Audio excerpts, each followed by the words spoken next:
And joining us now for an exclusive interview is Suhas Subramaniam, who is an Indian American senator and is Democratic nominee from Virginia. Suhas, really appreciate your time. Thank you so much for joining us. As someone who has been on the ground and is contesting, I've been going through your timeline on Twitter, and you are certainly focusing on ensuring good voter turnout. How are you looking at your own battle? Yeah, I look at it less as a battle and more as just sharing my ideas with the people in our community and making sure that they have a voice in Congress.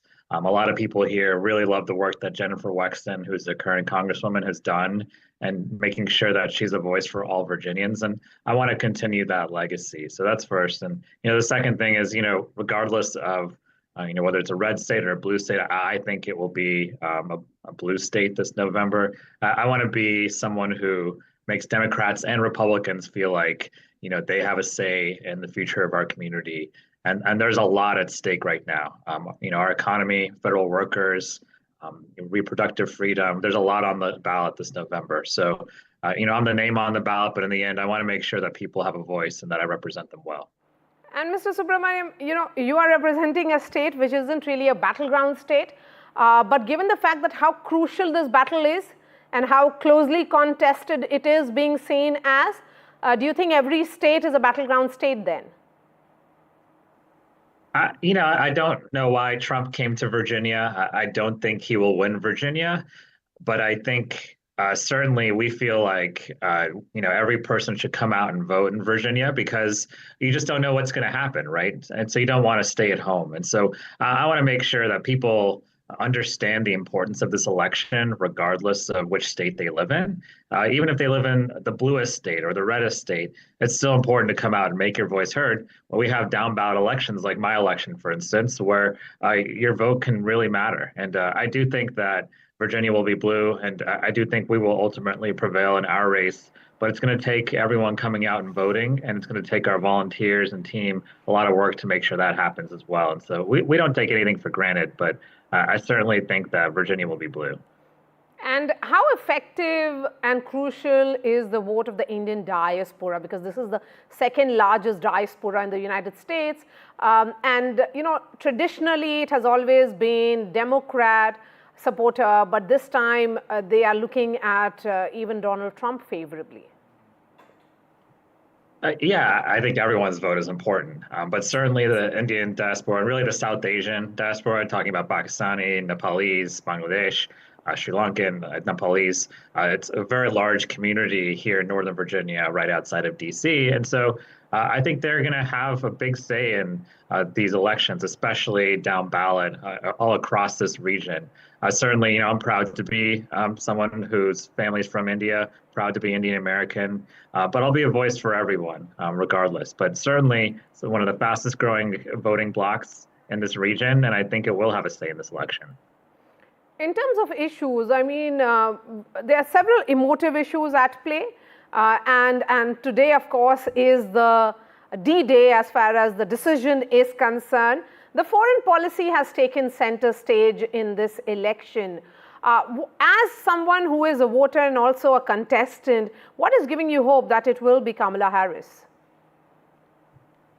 Sure. The two things that I come back to are when people deserve to have a chance at the American dream. That means having an economy that works for everyone, a strong economy that supports, our regional economy, like federal workers, federal contractors, even manufacturing, and the CHIPS Act, which we passed, which helps companies in our district. So I think that's so important that we make sure everyone has the ability to have economic opportunity. And prices are high right now. We need to address inflation.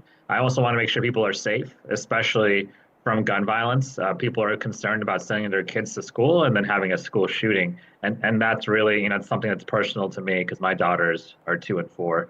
And then I know reproductive freedom is something that I've heard from a lot of people, especially women. And we have to make sure we protect reproductive freedom in America because it is on the ballot this November. There's a lot of issues, but those are a few that I've heard of. And I know that, we have a winning message on those issues. Yes, and there has been a particular emphasis to increase voter turnout among the underrepresented communities. What have you done as a senator among them to ensure that they will come out to cast their vote? I actually think that underrepresented communities understand the stakes of this election, especially our Indian American community and South Asian community here. So I do think that they will come out and vote in big numbers. I'm very optimistic about that. Who they will vote for at the top of the ticket, I'm not sure. I know Kamala Harris is Indian American herself. Her mother's from the same town as my father and his family.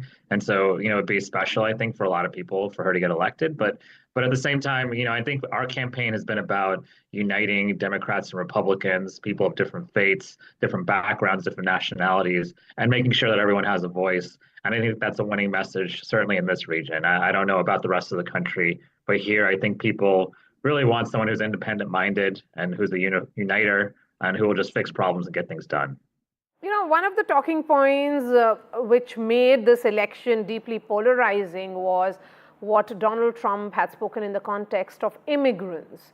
As someone, who is a product of that great American dream, because your parents moved to the US, several years ago, several decades ago, do you think that messaging, particularly among the Native Americans, could mean that they see this diaspora or those who come from outside as outsiders who are not playing to the rule of the US and are taking away their own rights, their jobs, their opportunities? I don't know if it's working or not. I know in my region, there's 2 or 3 things I want to focus on when it comes to immigration. The first one is making sure that we do have border security and that we do limit, the number of undocumented people who come into the country. And the second thing is making sure that we have a legal immigration system that works for everyone, works for our country. We have a lot of Indian American immigrants, for instance, who have come here and it's taken 10, 15 years to even get a green card appointment.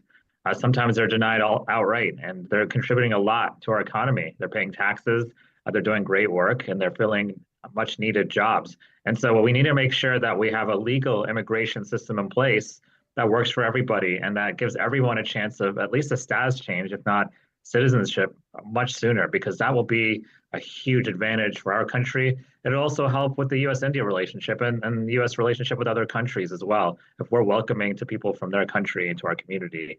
And so I think legal immigration is a big priority of mine. It's personal, since my family came here from India in the late 70s. And my mother talks about how when she came from India, she arrived at Dulles Airport and she got her green card at the airport immediately. And she got her citizenship within 5 years. And it was very easy for her. And that if the current system that was in place now was in place, she wouldn't have come here. And so I just think that we have to make sure that we address immigration comprehensively. We need to get past just border security and vilifying immigrants. Let's look at how we can get illegal immigrants a path to citizenship, especially ones who are doing so much for our economy. Okay, Mr. Subramaniam, there is a section of Americans, and this is as per a survey which says that that they believe, this is a section which believes that US will be less important in the world by 2050, that America's global influence is on decline. How crucial then is this battle for America, keeping in mind the idea of the United States, what it means, what it signified? Yeah, I think regardless of who gets elected president, I don't think America's on the decline. I think that we're actually strong. We're divided right now, but so are other countries. I think what we do want to do is make sure we have an economy that works for us and we protect our democracy. I think that's very important as well because, we're the largest democracy along with India in the world. And so we want to make sure that we protect our democracy here. But I'm very optimistic for the future. I don't think America is on the decline. I think that, in the next, 30, 40 years, we'll see tremendous growth in America, in our economy, and in really our communities here and what we contribute. So I'm optimistic for the future. And I know it's easy to be cynical right now, but it's something worth fighting for, certainly.